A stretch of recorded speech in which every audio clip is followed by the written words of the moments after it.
Hi, it's Hazel. Welcome to my channel, Hazel and Aka Design. If you're new here, welcome. If you've been here before, welcome back. This video is one of those that can tick several boxes. Ultimately, what I'm going to be working on is another page in my art journal. But of course, in the process, I'm also going to be it'll also fall under the category of use it, don't store it. So just by way of some explanation, back in the day, well, if you're like me, you love thrifting. Back in the day, I must have bought a scrapbooking kit that was, one of the early ones. So cheap paper, not very attractive designs, punch outs that show all the little bumps on the perforations. And Your Honor, in my defense, I would like to offer an explanation. I think I was either so new that I was desperate for materials, or it was bundled with something else. Because truly, I've had this for, several years now, and have, obviously punched it out, found a way to store it. I had it in one of these, excuse me, El Cheapo photo album things. Now, normally it's bound together, but I ripped this apart for a reason. Anyway, I had these separated up until earlier today. They were all separated into shapes. So solid ones, these window type things, ovals, a bunch of these, like really useless. But then I wanted these little pouches because I'm doing something else with them. So I thought, okay, come hell or high water, today is the day I'm doing something with this stuff. I'm so sorry. Anyway, so what I did was loosely separate them into colors, regardless of what the shape was. Now, you'll notice that this must have been, this kit must have had a bit of quality, because the cardstock pieces are reversible. I mean, well, they're two-sided. So I just chose which color I wanted to be for, to choose for the purpose of separation. I'm thinking that this is one that I can use because that's a really nice color. I'll try to work this in my purple journal, and there are a few items, including some sentiments, that could work. Oh, here's some purple sentiments as well. This could work in the purple journal. This could work in the blush journal. So this gets filed again, or at least put aside. These sentiments, my sentiments, are in terrible condition. I mean, my system is not working very well, or I have way too many, which could entirely be the problem. Anyway, this will be dealt with sentiments. Yellow, not my favorite color, so I'm going to make it my business to use this soon. And then this was just sort of some other oddball colors, and I will make it my business to use this. At least now they're grouped together, so that's that. But then this. So, how does this relate to a page in the art journal? Well, okay, if you've watched previous episodes, you'll know that I'm doing, let me just pull it in for a second. Okay, I took it out of here.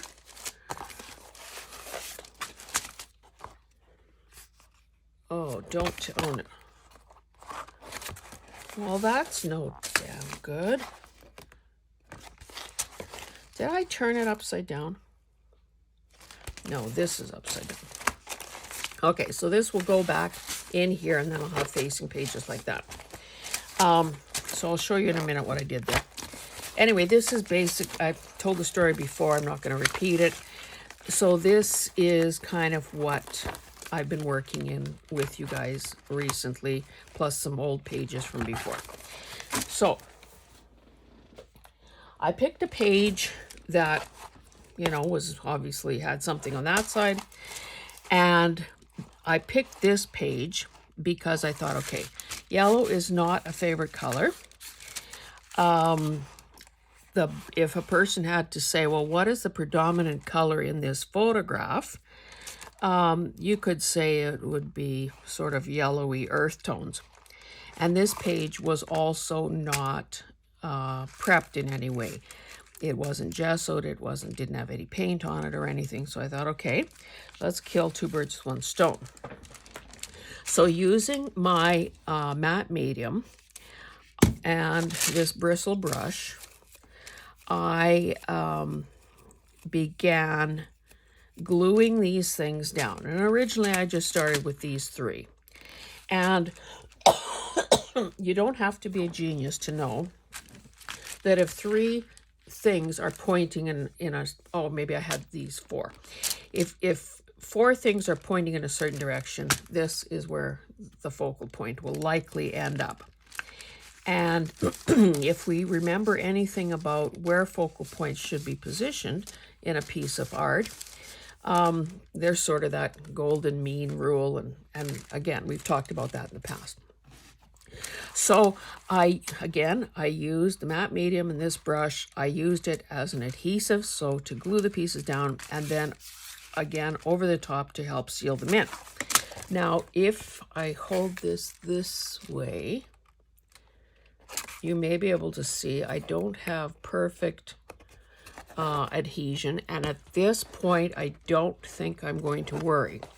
So the paper was somewhat wavy to begin with. What can I use to point with? And I'm working on a piece of parchment paper just to protect my desk. Well, maybe let's use one of these spatula type things. So you can see there's a little, or at least I can see, little gaping there, little gaping there, here. So I'm not concerned about that because all that's going to do is ultimately add some more texture to the page. So because working in an art journal, especially if you're using, something other than, if you're doing something other than collage, whether you're doing this at home in your room or I'm doing this here on video, there's definitely drying and curing time involved. And until I learn how to edit or pause my videotaping, I'm being encouraged, nudged, bolstered along by Carol from Crinkled Path, who said, "You can do it, it'll come, Anyway, the problem, I'm not adverse to learning. In fact, I welcome that. What irks me, though, is how long the learning takes sometimes, particularly, with technology. But that's my problem, not yours. So I did want to have you, number one, be aware that if you're using mixed media, it is going to take some time. So I thought the least I could do is gesso, because that was the next step that I would be taking whether you were here or not. So I just have mine gesso. Like I probably have 2 gallons of gesso, bought in bulk from an art store, actually quite a long time ago. So I decanted some into this probably pickle jar or something. And I find it's easier to open the jar because, of course, I guess I should try. I wonder if that'll ever come off.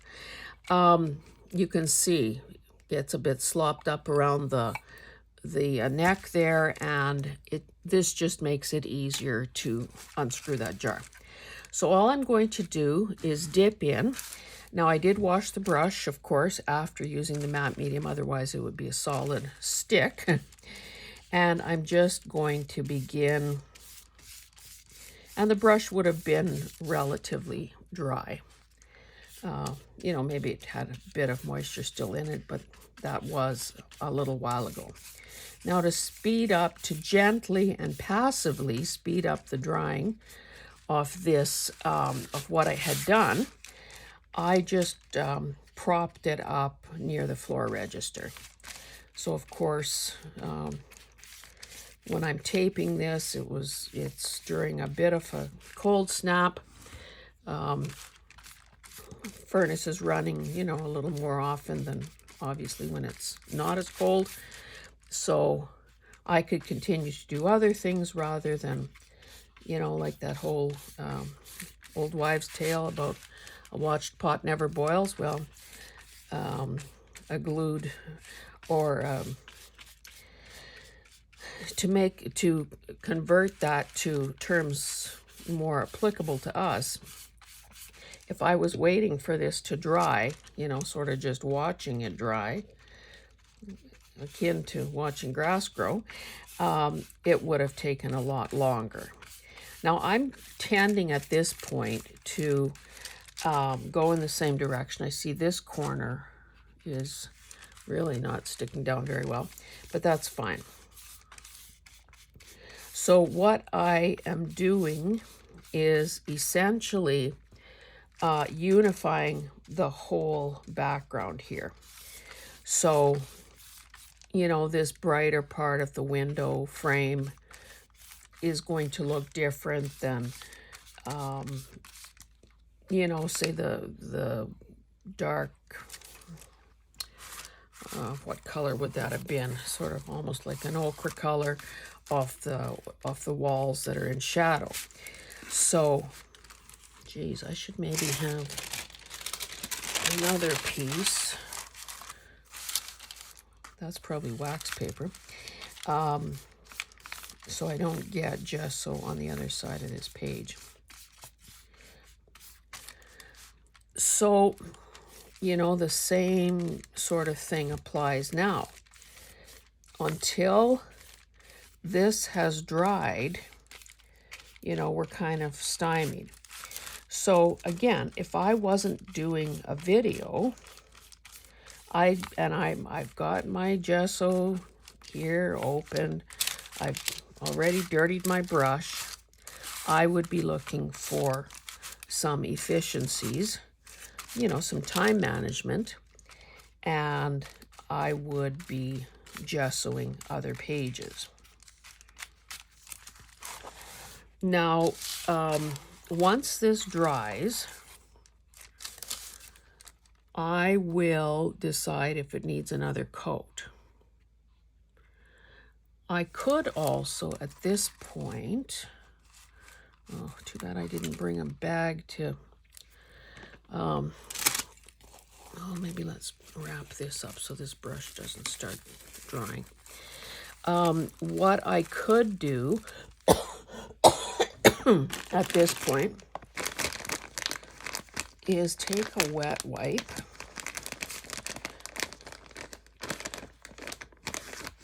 and just maybe lift some of this in some places.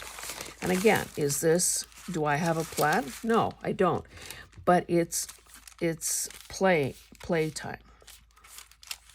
So if I wanted there to be a more textural or mottled look,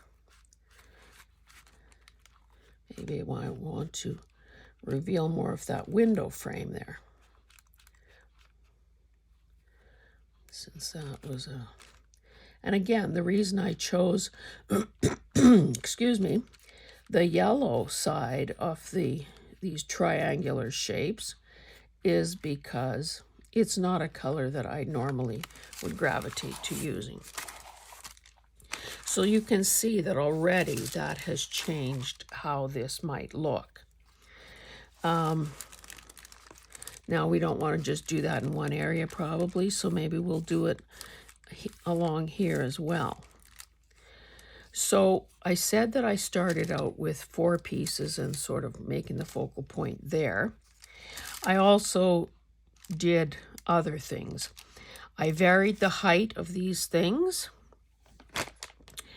Well, this is the only one going horizontally.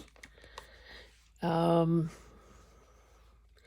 varied the distance between the, like if this was a bar graph, I varied the distance between the bars.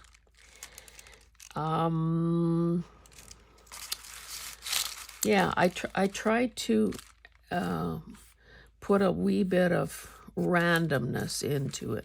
I didn't want it to look particularly, you know, regular or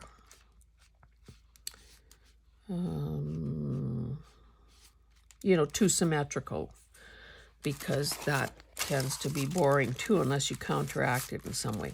Now this was my first brush stroke up here. That has essentially dried. I would have to rub a bit harder to lift some of that. And again, if I rub hard, I can get down to the original paper. But of course, that would defeat the purpose of using the gesso to provide a good substrate for adding other elements. So what this will turn out to be, no idea. You'll see that because there is obviously the pieces, the triangles are higher than the original page, and because I tended to pull the brush, you know, this way, there's some gesso pooling along the top of this and along some of these areas. That's okay. That, in fact, will probably be a good thing, or something that we can further emphasize if we want to, or, you know, likewise de-emphasize if we don't want it to be that obvious.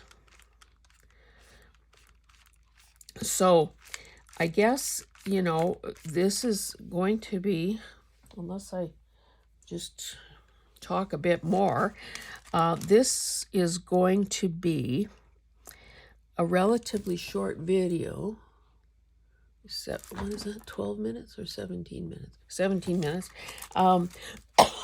Excuse me.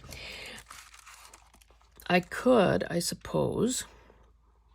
Okay, why don't I gesso another page just to get ahead a bit? And in fact, you know what? I've been meaning to do this and I haven't taken the time. I'm just going to set that aside here, let it air dry a bit. Since my brush is wet, my hands are dirty, let's do a bit in this. Oopsie. Oh, it would open right to the naked ladies, wouldn't it? This is the altered book that I've been using for my junk journal vision board. I don't want this little bookmark to get gobbed up. Let's tuck it in there and hope it stays safe. So now these pages are, this is an old book, a foreign language book.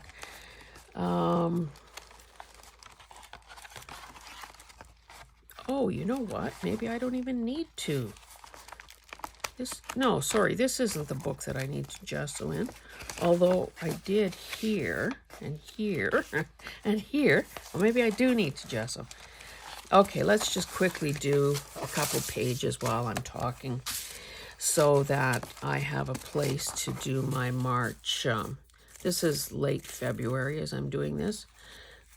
Now I should have new cellophane for this cover, I guess. Anyway, I'm just... Let me put that down.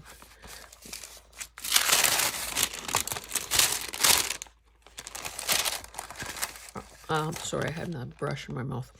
I'm just putting that piece of paper in there to prevent any of the gesso to prevent the pages from sticking together, or for me slopping something onto the, you know, a place I don't want it. Now, because this was an altered book and I was kind of concerned about how the pages were going to, I wanted them to really stick together well. I used paper clips to hold some of them down. You can probably see the indentation there, but that is, that's okay. Because again, the altered book is clearly a book that has been altered, so it's going to be kind of impossible. Perfection is not the goal. We don't want to lose the nature of we want it to be obvious that we have altered a book. So again, I'm just basically almost using like a dry brush technique, and that too, in my opinion, makes for a more interesting background. You tend to see the brush strokes, and you're not totally, like if I wanted to totally obscure this text, I would pick an opaque, some opaque paint and turn it into whatever color I desired. But I don't really want to do that. I just want to knock back the text a bit and give me a prepped surface.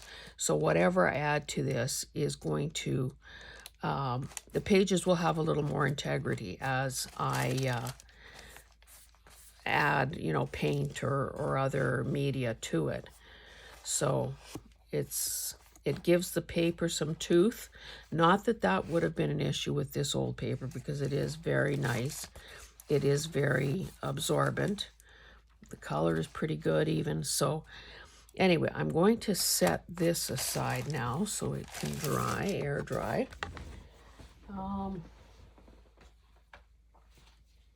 Maybe I will, pull this in again. Now, this is for until I'm done with this. This page is acting as my cover. Okay, this has not been prepped in any way, so we can put gesso there. This is the side that has gesso on it, or has it dried already. So obviously I don't want to transfer wet gesso to a page that's already complete. I suppose, well, why don't I, well, no, I was going to say, why don't I do it right and take it out of the, I think I have to, because I could have gesso going through those holes, and that would be bad, bad, bad. I would be interested to hear, I'm not going to let this go too far. I would be interested to hear in the comments whether or not you, oops, I got hung up there, whether or not you are altering a book along with me. I don't know if that video has aired yet, but I did do a kind of a show and tell of the 2 altered books that I had started, well, probably a couple years ago, and recently rediscovered. So, between that and this art journal, I think there are certainly enough resources on this channel and, obviously other people's channels as well, to get anyone going on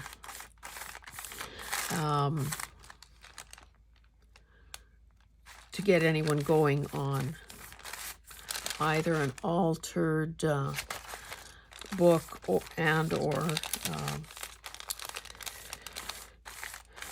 an art journal.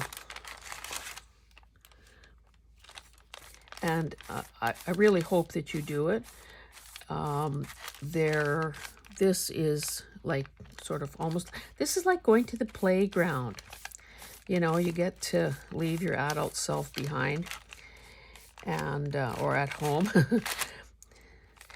and revert to being that creative kid who, you know, didn't know that still hadn't been bludgeoned into believing that skies are blue and grass is green, and hadn't been harshly criticized by a well-meaning, I don't know, is that the word? A well-meaning teacher or parent. Most kids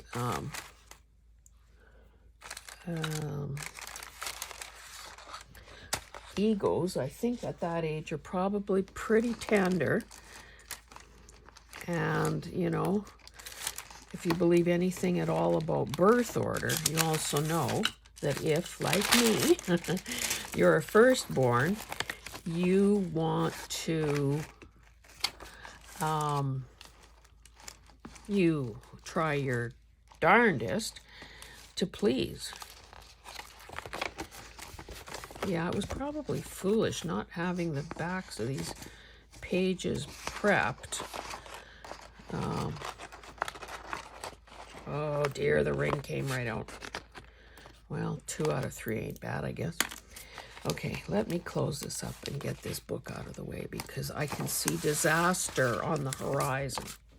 Okay, I'll gesso these last 2 pages, set them out to dry, around the room to dry, and call it a video. Now, you can see that the color in this book, this was a book on French interior design. So we know that yellow and blue are kind of a color thing that's sort of characterized by that. Now, you can see that whatever I did on the other side, now it's all been covered by collage, but that purple that had been on the other side came over the edge. I don't know how that could have possibly happened, but anyway. So that, of course, is not going to be covered by this little skim coat of gesso, but it doesn't mean that that's a bad thing. It just means that that's another element that will be on this page when I come back to work on it.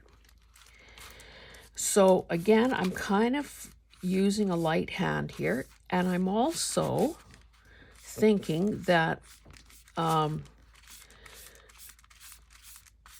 the fact that this is yellow underneath is also sort of glowing through the page more so than if I were, you know, slathering this on over, say, a brown paneled wall or something.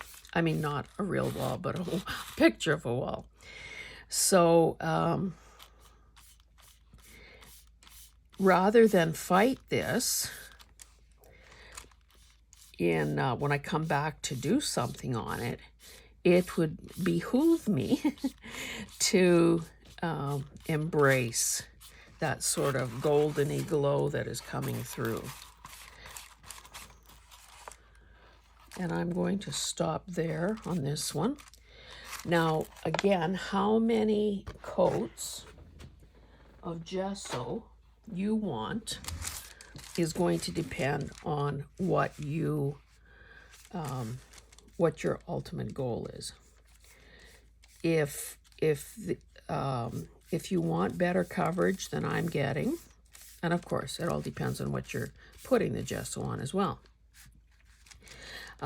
If you want better coverage, maybe you end up doing 1 coat of gesso to give this shiny, shiny paper some tooth, and then pick,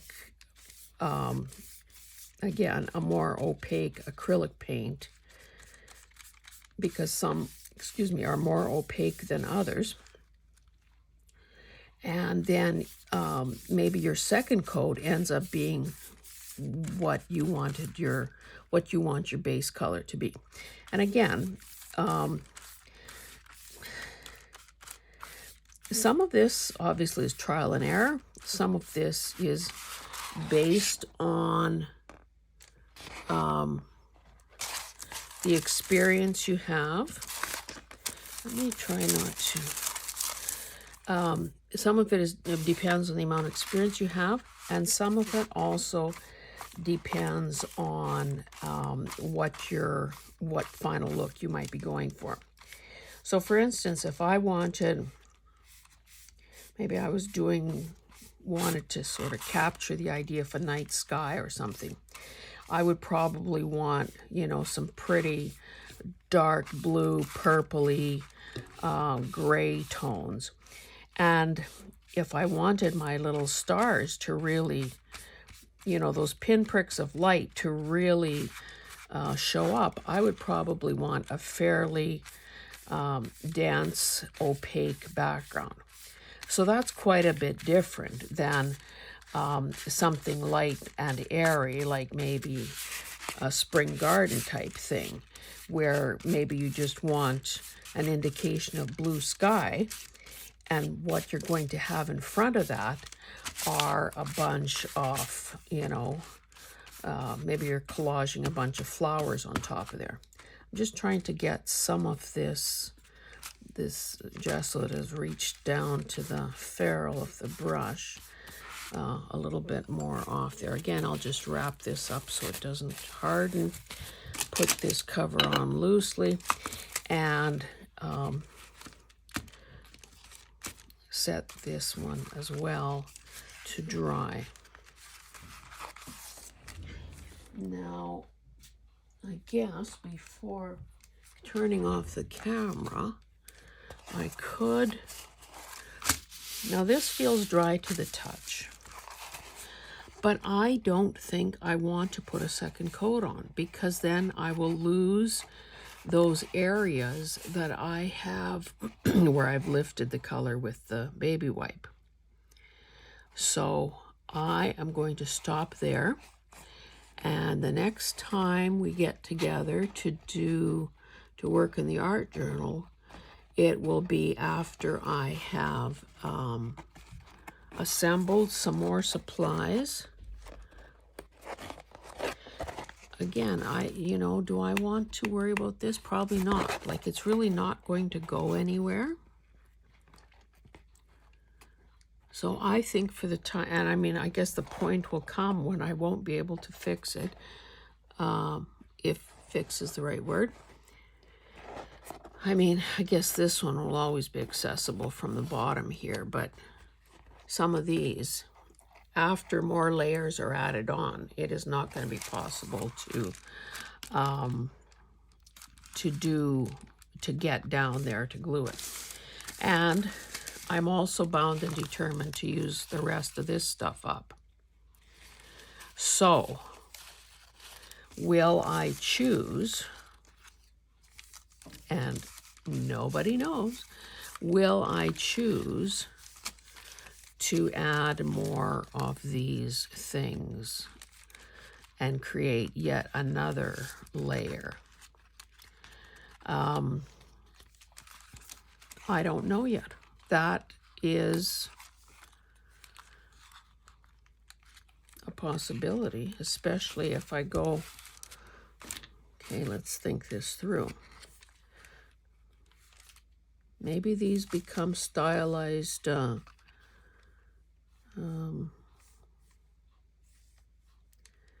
stylized high-rises or something.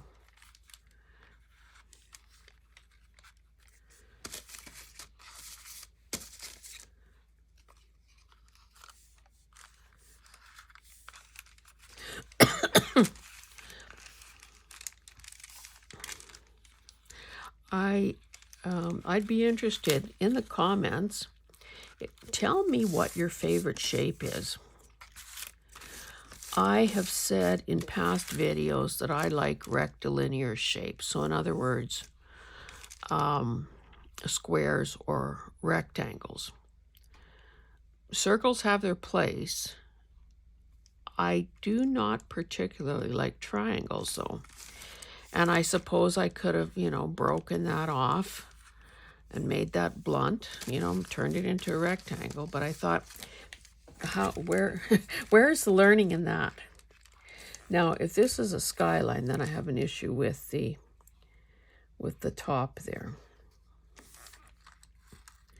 So you can see that it is totally possible and quite likely, in fact, that a person could totally overthink this. Maybe this ends up being, excuse me, just a very abstract piece of something. And if anything is truly there, it is only because the viewer sees it, not because I intended it to be that way. We also know that this, and this is almost more like a periwinkle. I could also introduce that in here because, you know, that is they're opposite. Purple and yellow are opposite on the color wheel.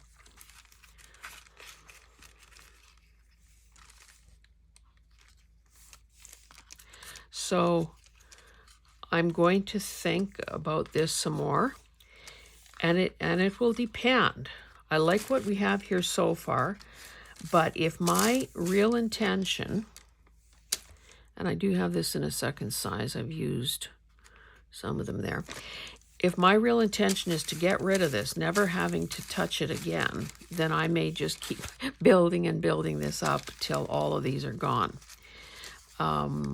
So I guess I'll keep you and me on the edge of our seats until the next time. Thank you for joining me. Now go and gesso something, okay? Okay. See you guys. Bye.